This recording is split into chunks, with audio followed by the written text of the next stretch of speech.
चिल्ला माल दे।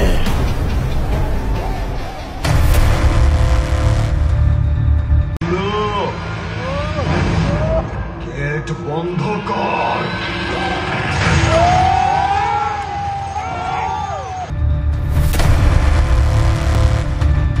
Hello everyone, আজকে ঈদের তৃতীয় দিন আর আজকে চলে যাচ্ছে আমরা বরবাদ সিনেমা দেখতে, যার জন্য কুষ্টিয়াগামী একটি বাসে উঠে পড়লাম। আর কুমারখালী থেকে দূরত্ব 30 মিনিটের। যাই হোক, অবশেষে বোরিং একটা বাস জার্নি শেষ করে আমরা চলে এসেছি কুষ্টিয়া মোল্লাতাগড়ে। এরপর এখান থেকে একটি অটো বা রিক্সা নিয়ে আমাদেরকে কুষ্টিয়া পরিমল টাওয়ারে চলে যেতে হবে।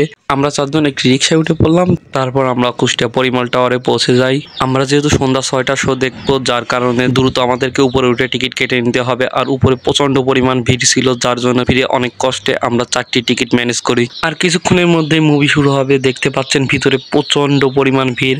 আর যেহেতু ভিতরে ভিডিও এলাও না, যার জন্য আমি আপনাদেরকে ভিডিও করে দেখাতে পারবো না। তারপরও চেষ্টা করব কয়েক সেকেন্ডের কিছু ক্লিপ আপনাদেরকে দেওয়ার জন্য। আর সেই ক্লিপগুলো হয়তো আপনারা ফেসবুক বা টিকটকে অলরেডি দেখে ফেলেছেন। আর এভাবে ভিডিও করে আসলে অনলাইন দেওয়া ঠিক না, কারণ এগুলো করলে আমাদের দেশের মুভি ইন্ডাস্ট্রি গুলোরই ক্ষতি। তো যাই হোক, আর কিছুক্ষণের মধ্যে মুভি শুরু হয়ে যাবে। আর এই মুভিতে শাকিব খানকে এক অসাধারণ লুকে দেখতে পেয়েছি, যে এরকম লুকে এর আগে কোনো মুভিতে হয়তো বা কেউ কখনো দেখে নাই।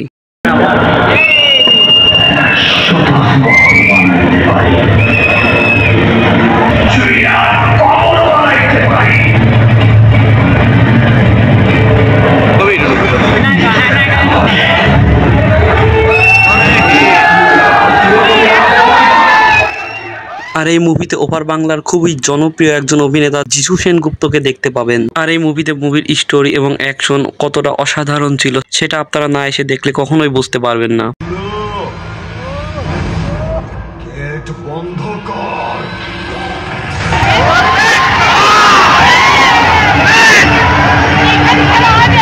আর মুভির ফাইটিংটা আসলেই খুবই অসাধারণ ছিল, যা ভাষায় প্রকাশ করার মতো না। পর্যন্ত আসা বাংলাদেশের সব থেকে সেরা সিনেমা ছিল হয়তো বা এটি। মুভিটা আমার কাছে এতটাই ভালো লেগেছে যেন মনে হলো খুবই দ্রুত মুভিটা শেষ হয়ে গেল।